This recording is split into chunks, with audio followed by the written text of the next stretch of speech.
Hi, my lovesy, breathe with me, because what I'm going to share today looks light at first glance, but inside it hurts in a way we can't even explain. It's me, a mom who has always been outgoing, expansive, playful, and who, precisely because of that, became a source of embarrassment for her own daughter. Worse, my daughter hides me from her boyfriend because, according to her, I'm more his type than she is. It hurts just to repeat it. Wherever I've always been like this. I strike up conversations, make friends in the grocery line, come up with a cute nickname for the baker, share recipes with the pharmacy clerk, laugh out loud on the sidewalk, say good morning to the whole bus. I like people. I like being alive, filling spaces with joy, breaking the ice. And before anyone says it, no, I don't do it to get attention. I don't put a watermelon on my head. I was simply born this way.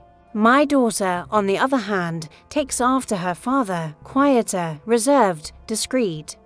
She never liked crowds, long conversations, or improvised joking around. That's her way, and that's okay. What isn't okay is this broken bridge between us because to her, my way is embarrassing, makes her cringe, looks like I'm trying to show off. She says, "Mom, tone it down. Mom, don't talk so loud. Mom, don't dance. Mom, don't laugh like that." And I've always answered carefully, "Sweetheart, I'm not disrespecting you. I'm just being me." With past boyfriends, the script repeated itself. When I inevitably needed to meet someone a birthday, at the front door, a quick lunch, the warning came, "For the love of God, Mom, watch your mouth. Don't be extravagant.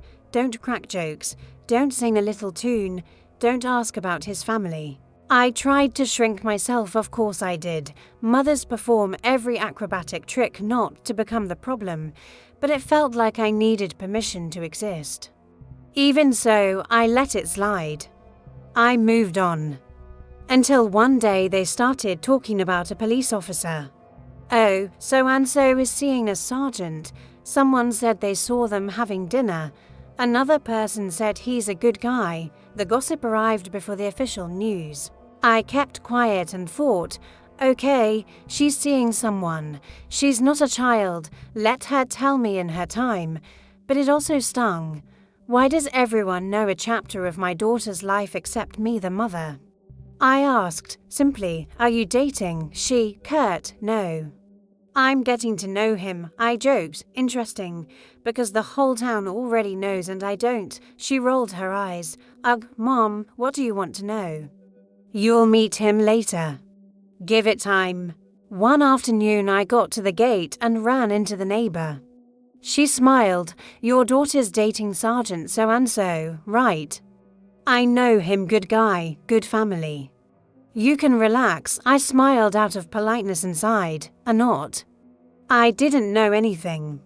If the neighbor has already seen him dropping her off a few times, it means he's already come here. And when did he come? When I wasn't home. Why? I went inside, swallowed the urge to shout questions, and tried another approach. "Sweetheart, is it serious?" "Are you bringing him here only when I'm not around?" She shot back, "That's not it. It's timing. He works at certain hours, you at others. When he comes, it's just to drop me off or pick me up. Really quick. Stop being annoying. I don't even know if it'll work out. There's always a ready explanation to dodge what matters." I breathed and let it be. I decided I wouldn't press anything for now. When we push, we become the nag, the controller, the one to blame if it doesn't work out. I wanted to be supportive. But then came the soft stab. I opened Instagram and there she was, posting stories at his house, having dinner with his family. Table set, colourful salad, strawberry dessert, and in the last video, a toast. I saw hands touching. I heard to our family, fa-me-lie. With them, she was already at home. With me, I was a tourist without an invitation. I stayed quiet. Time kept shoving the days forward. People mentioned a ring, an engagement, plans. Always through others' mouths. A niece whispered. A friend commented. A half-muffled phone call she tried to hide, and I ended up overhearing pieces of. The almost secret slid through the house and avoided me. There was her best friend Kelly's party. That girl is practically my niece. She grew up sitting on my counter eating warm cake with a spoon, slept on our couch during school breaks. I saw her first loves, her first heartaches. She invited me with affection. Auntie, you're coming, right? My mom told me to invite you. It's going to be beautiful. I said yes.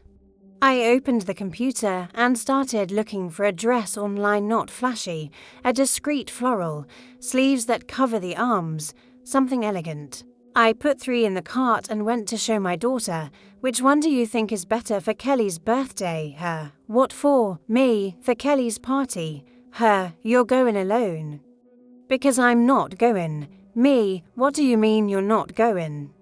She's your best friend. Her. I already made plans with my boyfriend. Can't cancel. She understood. It's fine. Me. Are you sure? You're skipping your best friend's birthday for some vague plan. Her. Mom, stop being annoying. She understood. I gave up. I thought, if the daughter of the house isn't going, what am I going to do? Show up with a bow on my head? People will talk and take it out on her. Better not. I saved the dresses in the cart and closed the tab. The party happened. The next day, everyone was saying it was lovely, that the decor was perfect, the cake light. I felt a wave of nostalgia for that little girl in my kitchen. I opened Kelly's Instagram to see photos. And there they were, my daughter and the boyfriend, smiling, dancing, hugging. The caption read my sister for life. I froze with my hand on the screen, and a cry that didn't explode, it slid down slowly, like a fine rain that soaks your clothes before you realize it. My daughter lied so I wouldn't go. She chose to keep me away from the party so I wouldn't cross paths with them. The message was clear: I don't want you near him. I don't want you around. When I had the courage, I went to talk. I've always chosen conversation, even with my voice shaking. Sweetheart, that hurt. You had no right. If you're ashamed of my way, say it. If you want me to be discreet, I promise to be discreet. I know how to keep to my corner. I could have stayed away from his table. But lying to keep me from Kelly's party was cowardly. She, with an icy tone I don't recognize, you know what it is. I don't want you to meet him because you're more his type than I am. I went speechless. Come again, she spilled a crooked confession. When they started seeing each other, she told him about me. Said I'm outgoing, make friends easily, have no shame talking to anyone, that I dance, that I laugh loudly. And he got excited. Wow, I want to meet your mom. And in the following days he began comparing. You should be more open like your mom. You could talk more, open up more. Your mother seems so alive. Worse, all that without even meeting me. She put it together, her shame about my way plus his comparisons plus the fear of introducing us. And that was it. I became a threat. I breathed again. And answered calmly, as gently as I could, then I'm not the problem. He's the one comparing you. And you need to talk to him about it. Because if comparisons already exist at the start, after marriage they become demands, wear and tear, fights. I won't apologize for being who I am. And you don't have to become someone else to fit an expectation that isn't yours, she countered. But you could help, right? You don't need to put on a show. I get embarrassed, I know. And I can be more discreet. I respect you. But it isn't fair for you to erase me from your life, lie to your best friend, hide me from my own family, because a boyfriend thinks I'm more his type, if he thinks your way is a problem. He should deal with that with you. And for the love of God, don't let anyone tell you that you need to become someone else to deserve love. After that day, I changed a few things. The first was an agreement with myself. I will not shrink until I disappear. I am cheerful, yes. I strike up conversations, yes. But I also know, out of respect, how to be soft-spoken, to be present without intruding. The second was a clear boundary. I will not accept being erased, nor used as a measure to belittle my daughter. If he wants to meet me, it will be with her by my side, with everything out in the open. If not, then not. And then came the third change, looking inward with honesty. I went to talk to a therapist. I went in thinking I'd only talk about my daughter. I left understanding a lot about myself too. I realized that sometimes, when we shine in a space even without trying to show off, someone who's still discovering themselves feels overshadowed and blames the other's shine for their own discomfort. Or what? I realized that embarrassment is often a way of saying I wish I were freer and I can't be, and I realized that comparison is a discreet poison. We drink it without noticing, and when we do, we're already intoxicated. And the sergeant? Well, the only time we ran into each other was at the garage exit. They were leaving, I was arriving. He got out of the car and reached out his hand. Nice to meet you, Ms. My name. I've heard a lot about you. I shook his hand and said hello, without fanfare, without jokes, without a big smile. I was hoarse. I was dry, I admit. It was my way of stopping a show I didn't set up. I saw my daughter's face go awkward. And I headed to the elevator. It's not a power play, it's protection. I won't give any opening for people to say tomorrow that I steal the scene. I don't steal anything. I just won't accept being removed from the audience. In the following days, I watched from a distance. Some days they arrived, and she asked the doorman to let them in without ringing the intercom. Some days I heard laughter in the hallway and closed my bedroom door so as not to get in the way. Some days I cried softly while washing dishes. It's not about any man, it's about my daughter. Because a daughter hiding her mother hurts in a place that doesn't even have a name. I also started noticing a detail. Whenever they argued, the theme came back to the same point. You should be more this, less that. Look at your mom. I wasn't in the conversation, but you could tell from the fragments left hanging in the air. It was the bill I had predicted. Comparisons that start in dating become constant demands. And constant demands become silence, distance, weariness. And weariness, if nobody tends to it, becomes the end. There was a Saturday morning that stayed with me. I was on the balcony watering the plants. She came to sit by my side with the face of someone who needs to say something and doesn't know how. I just offered good silence, the kind that doesn't squeeze words out. She spoke looking at the ground. Mom, I feel angry at you sometimes. Because I want to be more outgoing, and I can't. Then I see you and it hurts, I breathed, ran my hand through her hair the way I did when she was little, and had a fever and answered, anger isn't a sin. What you do with it is what sets the course. Don't throw that anger at me. Or at yourself. Use it to go to therapy, to discover yourself, to learn to say yes and no in your tone, in your time. And if this guy doesn't see you as you are, he isn't yours. Not because I'm more his type, but because your type wasn't seen. She cried.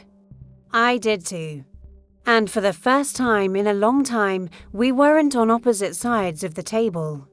We were on the same shore, me with my imperfect shine, her with her beautiful quiet. We hugged, and I felt that maybe a crack in our bridge had started to be repaired. That doesn't mean everything got fixed.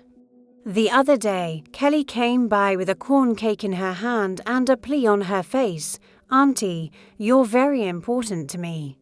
It hurt that you didn't come to my party. I wanted your silly dancing, your loud laugh. I can handle myself. You know, I hugged her, grabbed a fork, we ate warm cake by the counter like always, and I promised I'll never skip what's us again because I'm afraid of what others will think. I said it looking at myself, my daughter, and the sergeant all at once. And about the young man? I don't demonize anyone. He can be a good guy, hardworking, family-oriented, and still not be good for her. He might be good for someone else. He just can't mold my daughter into the shape of her mother, nor use me as a reference to diminish her. If he wants to meet me, he'll meet me without a stage, no stage, to praise one and belittle the other. And if my daughter wants me around, I'll go carefully, not out of shame for my way, but out of respect for her process. Here's a message for anyone listening: mothers, daughters, girlfriends, mothers-in-law, people. 1. Joy is not a crime. Shyness isn't a flaw. Both fit at the same table, as long as respect is the tablecloth. 2. Comparison is a handleless knife. It cuts the one who holds it and the one who receives it. If you love someone, don't compare. Name what you need without using another person as a yardstick. 3. Embarrassment can be a hidden plea for help. Sometimes the person who's embarrassed by you is actually embarrassed for not being able to be herself. Help with love, but set boundaries. 4. A mother who erases herself to fit into her child's life becomes a shadow. Shadows are cold, and love likes warmth. 5. A daughter who erases herself to fit into a relationship loses herself. And no one deserves a love that asks for your absence as proof. I'm still who I am. I still joke with the cashier, laugh out loud quieter in closed spaces, okay. Dance in the living room when an old Foury plays, hug the neighbors, chat with the doorman about soccer. And I still love my daughter just as she is. I don't want her to become me. I want her to become herself whole, liking herself, without apologizing for existing. If one day she decides this relationship is worth it, let it be because she's seen just as she is. And if he's a good man, he'll learn to love her as she is and to respect me as I am. If he doesn't learn, so be it. Better alone than poorly accompanied. A quiet woman is not less of a woman. And an expansive woman isn't a show-off. Both are powerful. Both deserve big love. To wrap up, I will no longer accept invitations being denied with lies. I will no longer be hidden in my own neighborhood. I will no longer skip the birthday of someone who is mine so it doesn't look bad. I'll go with class. And if someone wants me to sit in the corner and eat cake quietly, I will. But I'll be there present. Because the worst absence isn't from the one who doesn't show up. It's the absence disguised as excess. If this story pokes something inside you, tell me. Maybe you're the outgoing mom who shrank for years. Maybe you're the shy daughter who felt overshadowed. Maybe you're the mother-in-law, the girlfriend, the friend watching from the outside. Talk to me. Sometimes what it takes to start fixing a bridge is simply admitting it cracked. Like, comment, share. It really helps bring this conversation to other women who feel wrong just for being who they are. And if you want to send your story, the email is on the screen. I read with care, without judgment, and if you want, we'll share it here with full respect. Be well. May each of us find the right volume of our own voice without apologizing for existing and without demanding that the other be silent. Big kiss.